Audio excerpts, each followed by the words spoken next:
মাত্র 5 টুকরা চিকেন দিয়ে ইফতারে বানালাম ভিন্ন রকমের মজাদার এই চিকেন কাবাবটি। এই চিকেন কাবাবটি একবার খেলে বারবার খেতে চাবেন, এত বেশি মজা হয়েছিল। শুধুমাত্র 5 টুকরা চিকেন দিয়ে অনেকগুলো চিকেন কাবাব বানিয়েছিলাম। আসসালামু আলাইকুম, hello everyone, it's me Mim, welcome to my new video. আজকের ভিডিওতে আপনাদের সাথে শেয়ার করব ভিন্ন রকমের একটা চিকেন কাবাবের রেসিপি।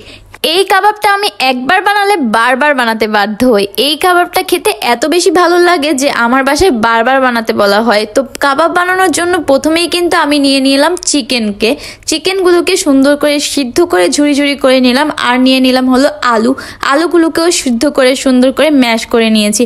আর সাথে নিয়েছি একটা ডিম, সিদ্ধ ডিমকে সুন্দর করে ম্যাশ করে নিয়েছি। সব কিছু ম্যাশ করে নেওয়ার পর সাথে কিন্তু আমি টমেটো, কাঁচামরিচ, ধনিয়া পাতা সব কিছু দিয়ে দিলাম। আর সাথে কিন্তু আমি 2 রকমের ভেজিটেবলও অ্যাড করেছিলাম। ভেজিটেবলের মধ্যে আমি দিয়ে দিয়েছিলাম গাজর আর হলো গিয়ে বাঁধাকপি, সব কিছু একসাথে দিয়ে তারপর দিয়ে দিয়েছিলাম হলো মুরগির মশলা, দিয়ে দিয়েছিলাম মরিচের গুঁড়া, ধনিয়া গুঁড়া, তারপর দিয়ে দিয়েছিলাম চিলি ফ্লেক্স।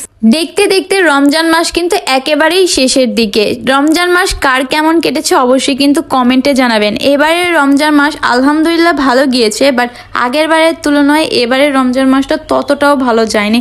যেহেতু আমি একটু সিক ছিলাম, যার কারণে আমার রমজান মাসটা তত একটা ভালো যায়নি।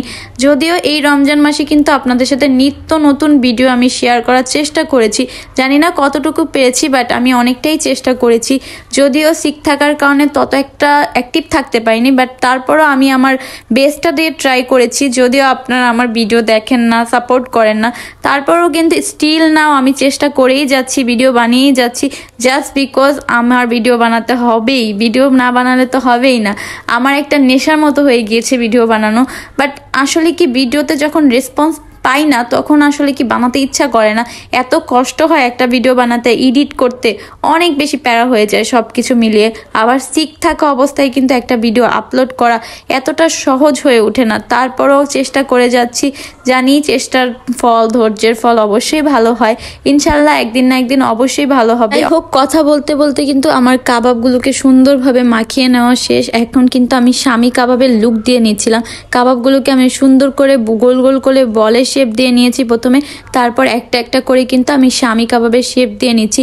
এই কাবাবটা অন্যরকম বলার একটাই রিজন, কারণ এই কাবাবের মধ্যে ডিম, ভেজিটেবল, চিকেন সব কিছু ছিল। এটা একের ভিতরে সব বলা যায়। এত বেশি হেলদি এই কাবাবটা, আপনারা আপনাদের বাচ্চাদেরকে বানিয়ে দিতে পারবেন, এত বেশি হেলদি। আমার বাসায় তো বাচ্চা আছে, মানে আমার ভাই আছে, তো ও কিন্তু এই কাবাবটা খেতে বেশ পছন্দ করে। আর এই কাবাবটা বানিয়ে কিন্তু আপনারা অনেক দিন ফ্রোজেন করে রাখতে পারবেন। আমি যখনই এই কাবাবটা বানাই তখনই কিন্তু আমি ফ্রোজেন করে রাখি। আমি যেদিন বানিয়েছিলাম সেদিনও কিন্তু আমি কয়েকটা ভেজেছিলাম আর সবগুলো ফ্রোজেন করে রেখে দিয়েছিলাম। এই কাবাবটা ফ্রোজেন করে অনেক দিন রেখে খাওয়া যায়। তো ফ্রোজেন করে রাখলে কিন্তু আপনারা কিভাবে ভাজবেন এই জিনিসটা অনেকেই জানেন না। আপনাদের সুবিধার্থে আমি আগেই বলে রাখছি যে ফ্রোজেন করে রাখলে অবশ্যই ডিপ ফ্রিজ থেকে আগেই নামিয়ে রাখবেন। 1 ঘন্টা আগে নামিয়ে রাখার পর যখন দেখবেন একেবারে নর্মাল হয়ে গিয়েছে তখন কিন্তু এগুলোকে সুন্দরভাবে ডিম আর ব্রেড ক্রাম্ব দিয়ে ভেজে নেবেন।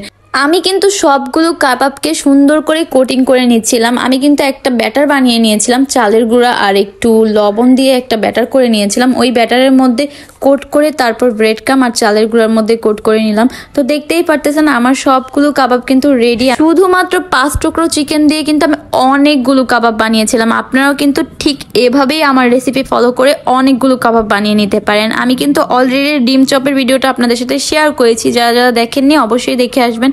তো আজকের ভিডিওটা এই পর্যন্তই। ভিডিওটা ভালো লেগে থাকলে অবশ্যই একটা লাইক করে দেবেন। আর আমার পেজে যারা যারা নতুন আছেন অবশ্যই ফলো করে পাশে থাকবেন। Bye bye.